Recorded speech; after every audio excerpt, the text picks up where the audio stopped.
This video is how to navigate the Student tab to access all information for specific students. There are two ways in which you can do this. The first way is the little paper and pen icon with the check mark to the left of the tracked ID number for that student, or the left of that student's information on the caseload page. The second way is to help eliminate scrolling through, even though you can organize it by clicking at the top of these categories. Sometimes it's hard and you're wasting time by scrolling. You can also just click up here, start to type student name, populates, and you are now to the individual student learning profile for that student. So right now we're looking at Allie here. You'll notice we have just 7 blue bars and there's not much information. Well, there actually is a lot of information, but one thing that we like to do is to help simplify things. You don't need to see all information at one time. You're obviously here for a specific reason, and we want you to be able to get there quickly and efficiently. So we've made these to be drop-down menus so that you can see the information you need when you need it. You can open, you can notice 10 goals. I don't need to see all that and this and that. See, that's just a lot of stuff now I'm thinking about and cluttering my mind with. So first off, student demographics. This is just a basic information of Allie, maybe her school ID number, her grade level, birth date, age, case manager. You can add family or parent contacts so that you're able to quickly reach out to these specific people. Maybe it's the employer of where mom or dad or grandma, grandpa, aunt, and uncle work. So that is the demographics. Again, all of these are able to print except demographics at this point.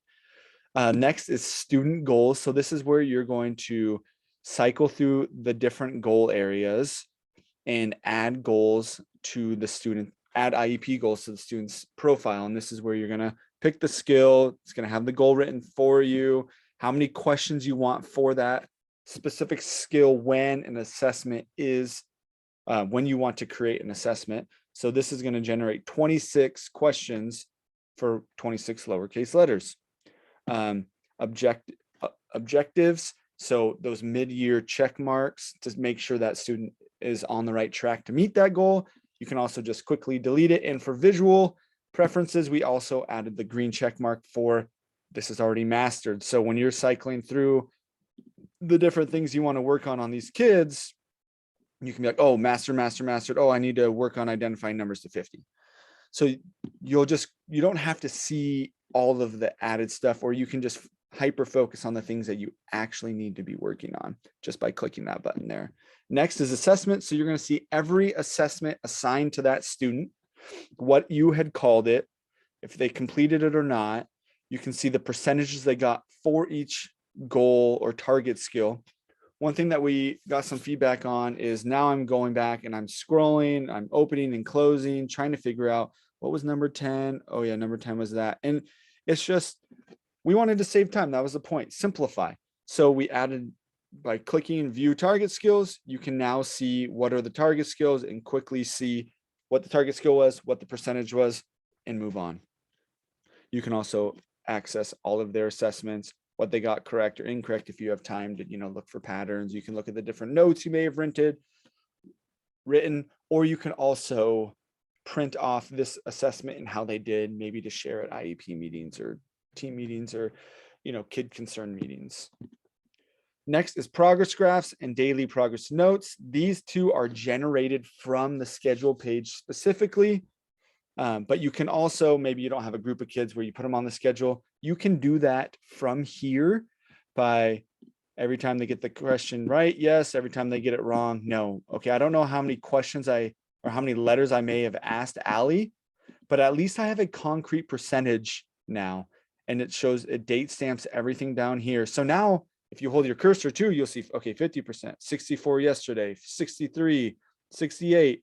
So you can get ideas now visually and quickly, and you're not having to do all this math to figure out averages. It's done for you. If you also hold down on the bar,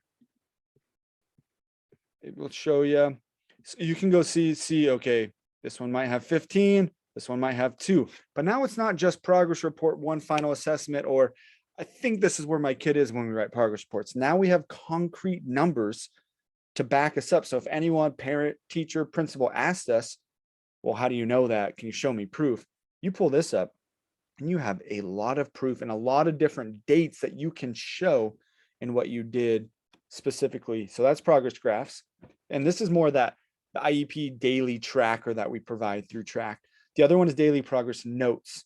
So this one is where these are the anecdotal notes, the sticky notes that you take and lose and hope that you are able to store, and then they get lost and you can't remember where they were. So you can pick the date range, you hit submit, and this is every note I've written about that kid and working with her. So now I have so much more information. I have anecdotal notes. I have their daily progress graphs. I have their assessments. I have so much more information, and I'm really not doing that much more work. It's just all stored in one location. So now I'm not organizing and making binders and tabs and losing stuff and going crazy. It's just done for me, all digitally. There's accommodations and modifications. We have a bunch preset. You can click, you can edit, write a note if you want, you can hide the note. And for every area, we also have the option to add a new one that you can add for that kid specifically. So now you can also print this off, give this to gen ed teachers. Hey, here's all the accommodations, modifications. Here's all the notes that I've written about this kid in those different scenarios. And finally is the archives section. And this is for when you have a kid for multiple years. So now I can call, 2021 IEP archive. It'll take all this information, store it on a link for me. Now I can go through and delete so that I can, and then recreate their New Year's IEP. So now I see only current information. I don't have to cycle through 40 goals of 4 years of IEPs. I just look at the goals that they have currently at this moment, but I can still access everything else, which is awesome because when kids move between schools, districts, or within schools within your district, you're able to send everything you have about Allie to that next teacher, and they don't have to try to piece together the student. They have every IEP, every goal, every assessment, every question, and how they answer the question on the assessment, accommodations, every note you've written is within seconds sent to them, and they have full access to that. So this is the student learning individual profile. Hopefully that helped. And thank you for watching. Please make sure to access our other how-to videos if you need to in order to learn how to use the program to its full potential to benefit you and, more importantly, your students.